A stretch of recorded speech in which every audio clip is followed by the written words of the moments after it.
How's it going, everybody? We got Avowed, the game here. We're going to be reviewing this bad boy. Briefly, this is a first impressions video. This is not last impressions. All right, so Avowed. Very much like Dark Messiah of Might and Magic. If you like that game, mechanically, you will like this game. If you don't know what the hell that is, Dark Messiah of Might and Magic was made by a little company called Arcane Studios that made a small little indie game called Dishonored. Those were jokes. All right, so what can you do in this game? You got little boys. Little boys, Jesus Christ, dude. We're getting demonetized. No, you got dwarves. You got fish dudes. You got spells. You got all that stuff. You got combos. Let's show you the combos. You got different weapons. You have the whole like weapon triangle if you're a Fire Emblem fan. You got dude abilities. You see this dude here? We'll have him do dude abilities. Burn this, my boy. And then he burns it. What a Chad. All right, and then we got our freaking bow here. We got sneak attacks. We got combat rolls. We got dinner rolls. We got sweet rolls. We have all the rolls. Look at that. Look at that ice combo. You actually have to aim these too. If you don't have aim assist on, they have aim assist for controller players. If you don't have aim assist on, you actually have to aim all the abilities, and you can get weak point crits for like weapons like the bow. So it's actually a really sick game with good mechanics. And there's cool little encounters like this. You're like, oh, cool, a chest. Wow, free loot. So amazing. And then a bunch of spiders kill you. And then you're like, oh shit, there's spiders. Let's shock them. Look at the AoE damage on that bad boy. The game is set in the Pillars of Eternity universe, so if you are a fan of that, then you will probably like this. There's also dodging, which uses stamina.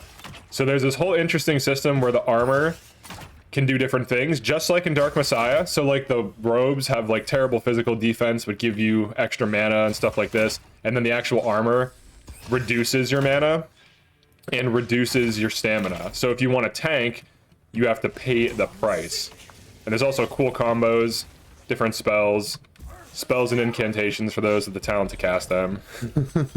You also have abilities from your companions that you can equip, and then you can use the radial quick access menu to have your other dudes do different things. So like, for example, binding roots. He bound to that big boss there.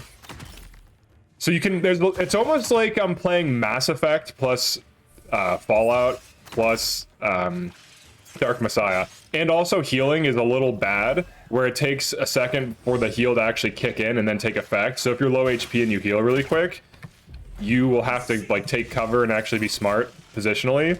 So there's also tactics. Like, this game is actually really sick. Now I know some people are all upset because there was like pronouns in the game. You can literally just have it disabled.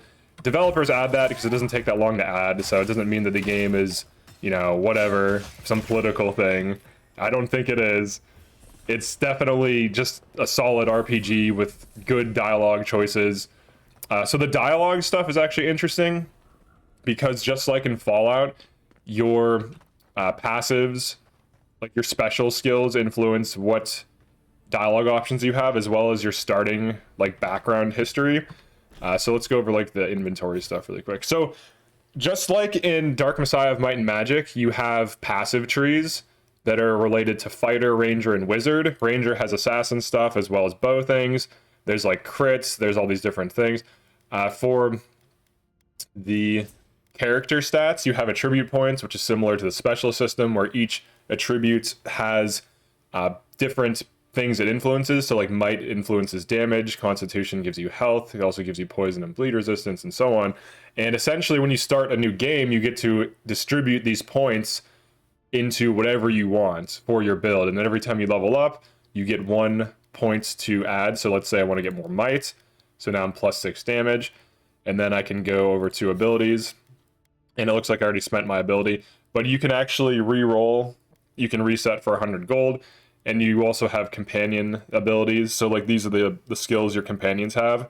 You can order them to do these skills. So there's actually quite a lot here that's very interesting, that it feels like it feels like a hybrid of like Mass Effect, Dark Messiah, and a little bit of Fallout in there. And this is the studio that made Fallout, or made Fallout New Vegas, and that was one of the better ones. Now some people say that the people that worked on that project moved on, but I don't really know if that's the case. This honestly feels pretty polished. I haven't encountered any bugs. It runs well. The inventory system is very simple and streamlined. The looting feels good. Like, you run around and just find interesting items all the time, as long as you're exploring and taking risks. And there's a lot of organic, like, boss fights like this encounter here, where you're thinking, oh, I'm just going to run around and find a point of interest, and then it turns into something that's actually kind of cool. So I do recommend the game. I do think it's worth buying. It's pretty fun. I've been having a good time.